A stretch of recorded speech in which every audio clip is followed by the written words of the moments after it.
Vinícius, principalmente ao longo do primeiro tempo, o Figueirense teve uma certa dificuldade para conduzir as jogadas, falta... O que dá para dizer que faltou ali? De repente, apoio dos laterais, um maior trabalho no meio de campo, porque a Ponte Preta acabou conduzindo bastante as jogadas, principalmente no primeiro tempo. Boa noite a todos.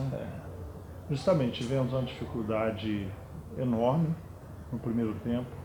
Eu atribuo isso também, além do bom posicionamento da Ponte, né? Existe um time muito experiente, com vários jogadores que já atuaram nos grandes clubes do Brasil do outro lado, com um trabalho também muito bem feito, que já foi feito ano passado com o Eduardo Batista. Então, também tem um outro lado e tem um outro time, e vai ser assim sempre ao longo do Campeonato Brasileiro, enfrentando grandes equipes.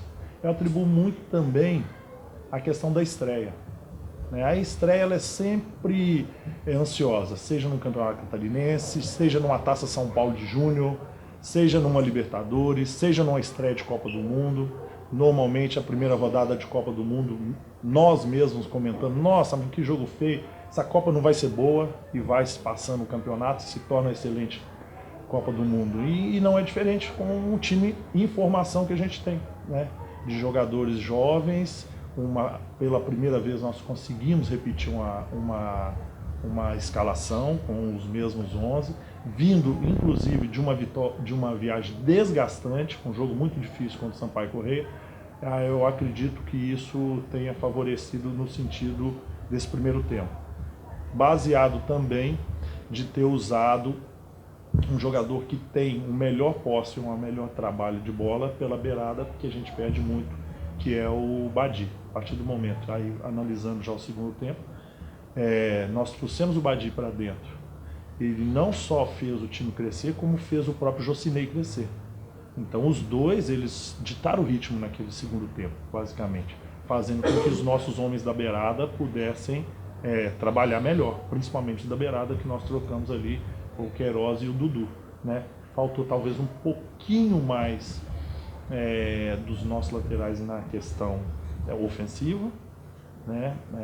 Mais uma característica defensiva sensacional deles, aliás, sensacional da nossa zaga também, sendo o 10º jogo aí sem uma derrota, apenas 3 gols sofridos. Isso nos dá uma boa segurança para o campeonato.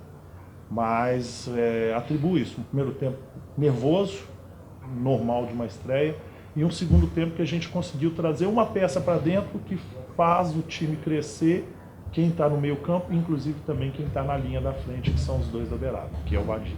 Doutor Fábio, então você acha que o Badi compõe melhor ali no setor de meio do que pelo lado esquerdo, né? Tem a tendência a usar isso. E já te faço outra pergunta. O Eduardo Batista concedeu a entrevista e disse que a Ponte Preta teve as ações nos dois tempos. Você concorda? Não. Primeiro tempo sim, segundo não, né? Segundo nós conseguimos, principalmente depois dos 10 primeiros minutos do segundo tempo, nós conseguimos ter essas ações, pegar essa segunda bola ofensiva, justamente com esses dois jogadores, né? Nós conseguimos fazer as nossas movimentações que a gente pede. Volto a dizer, talvez pela estreia eles ficam um pouco ansiosos, que às vezes fazer o Eli ser um terceiro zagueiro, às vezes é fazer o próprio Jocinei vir e a gente faz do outro lado, ou o Badi buscar essa bola. No segundo tempo, tudo isso nós conseguimos fazer, e aí conseguimos pôr a bola no chão. Mas volto a dizer, sempre é uma equipe muita informação, a gente vai ter que trabalhar muito mais, apesar de ser o 10º jogo que a gente não perde. A cada jogo eu falo, temos que melhorar mais, tem muita coisa a acertar, porque são 10 jogos de um time que vai mudando, e a gente vai descobrindo a reação deles a cada partida. Infelizmente tem que ser assim, porque infelizmente foi o que está sendo feito ao longo desde a minha chegada aqui, né? A gente acelerar todo o processo. Agora é importante ressaltar a entrega dos jogadores, a seriedade e a confiança que jogo a jogo você, não perdendo, você começa a adquirir, e esses jogadores também começam a adquirir. O Badi, nós fizemos nesses jogos 8 jogos com ele por dentro, e foi melhor, e eu mudei um pouco a característica do time, coloquei ele por fora. Não fizemos um bom primeiro tempo lá contra o Sampaio, né? E é óbvio que a posição dele de origem a posição que ele rende mais é por dentro. Esse jogo, mesmo ele jogando um pouco pela beirada, eu inverti o pé dele com o Hermel para quê? Para que ele fosse quase um segundo meia para trabalhar nas costas dos volantes da Ponte Preta. Só que como nós tivemos pouca posse de bola, não conseguimos executar talvez uma parte interessante dele trabalhando por trás dos volantes da Ponte Preta ali junto com o Ferrugem. E aí ele ficou meio isolado, mas sem dúvida nenhuma que a gente ganha muito e é um jogador que nos ajuda a ditar o ritmo participando pelo meio campo. Eudócio, você falou sobre essa questão do Badi na ponta e os outros jogos ele foi bem pelo meio. Contra o Sampaio não foi tão bem na ponta e esse também não. Por que você repetiu essa tentativa dele na ponta? Qual que era a ideia sua de botar ele mais na ponta?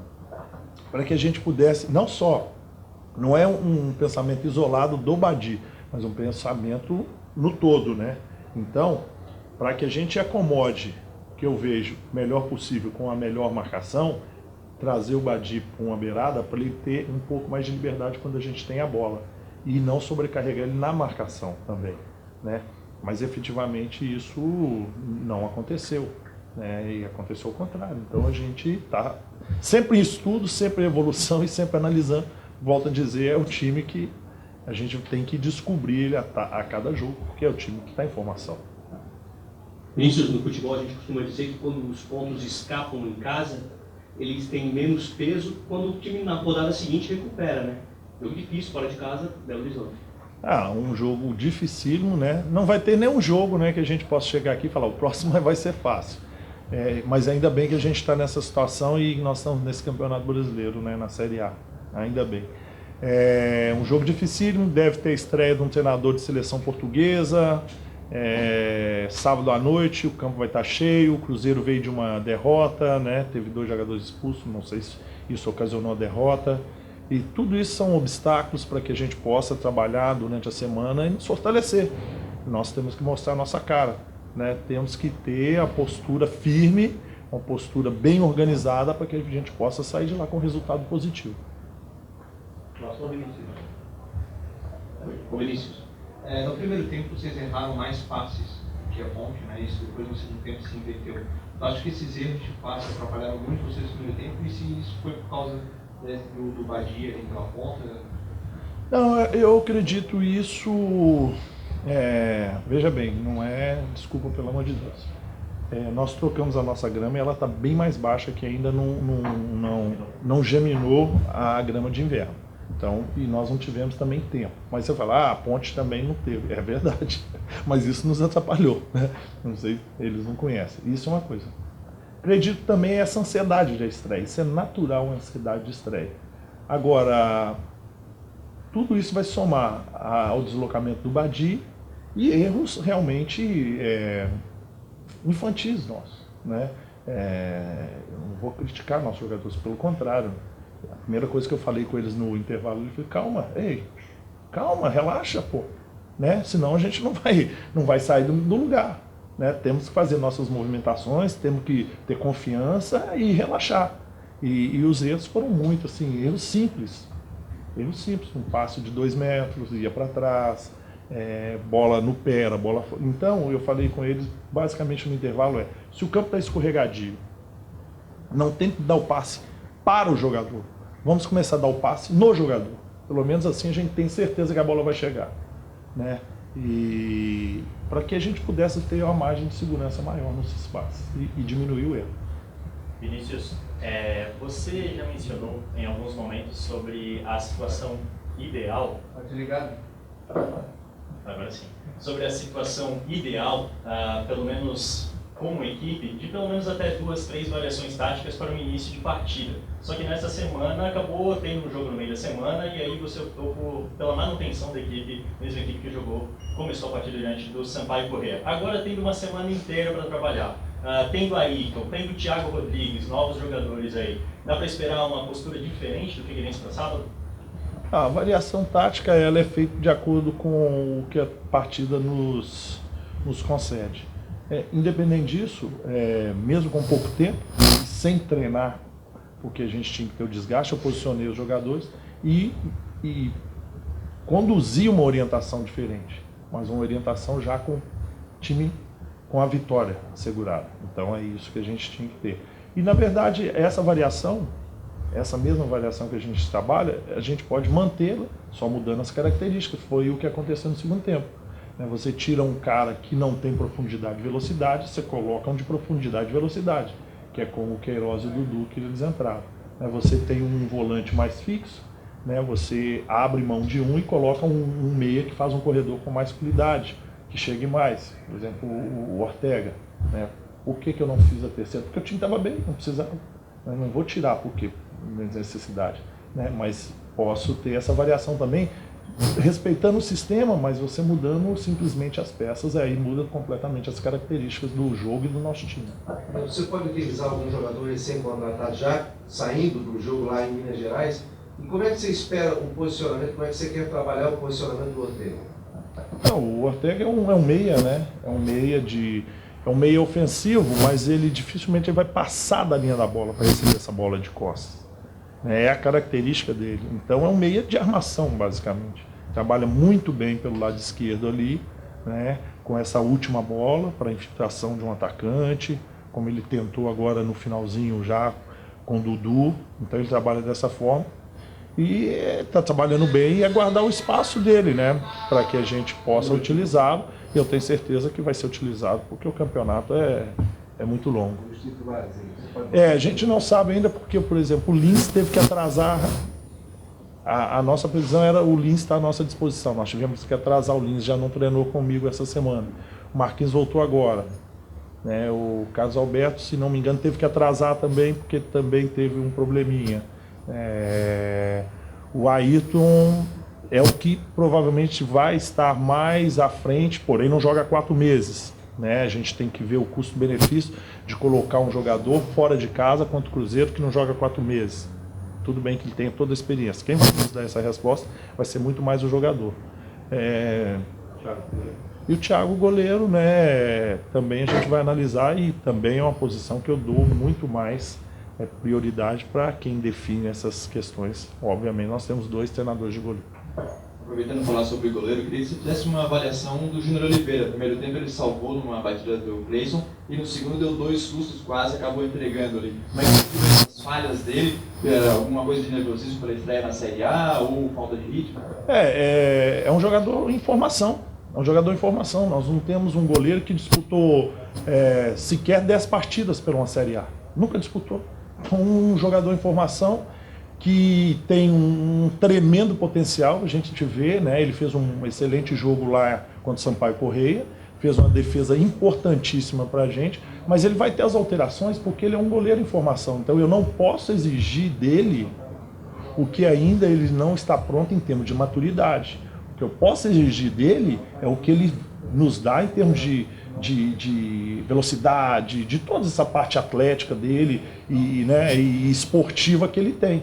Agora, o resto ele vai crescer com o tempo. Não tem outra forma porque, volto a dizer, é um atleta em formação. É a mesma coisa de eu querer cobrar uma coisa completa. Não tem ainda. Nós estamos formando os jogadores. Então a gente tem que ter paciência com ele, ressaltar muito mais os pontos positivos para que a gente não possa abater o jogador e o tempo vai maturando esses garotos. Vinícius, a respeito do Jocinei, do Badi e ali principalmente do Ortega. Você mencionou algumas vezes ali a respeito do futebol do Badi e também do Badi. E aí, no caso, o Michael Ortega acabou entrando somente no final da partida ali, porque você achou que estava conduzindo bem as jogadas ali. Você espera mais do Ortega, de repente, como futebol como um todo, ou está satisfeito com o que está acontecendo? Também é um jogador que a gente está conhecendo. A verdade é que, na posição que ele poderia entrar naquele momento do jogo, que seria útil para a gente, ou era no lugar do Badi, ou era no lugar do Jocinei, que estavam bem. Então eu protelei até o final, justamente porque eles estavam fazendo o time jogar. Mas ele está treinando bem, é um jogador que a gente está conhecendo. Ele mudou muitas características quando ele chegou para agora. Não é mudar as características, se adaptou ao nosso trabalho, sistema de trabalho, ao próprio país. A gente tem que ter paciência com isso, mas ele vem demonstrando muita qualidade em todos os treinos. E na primeira oportunidade, o que eu tenho que ter e tenho que ter essa confiança é saber que se eu precisar dele, ele vai dar conta de recado. Isso eu tenho certeza que ele vai dar. Vai buscar o momento dele e está trabalhando sério como todos os outros. Pessoal, boa noite, tá? Vamos lá, liberar aí.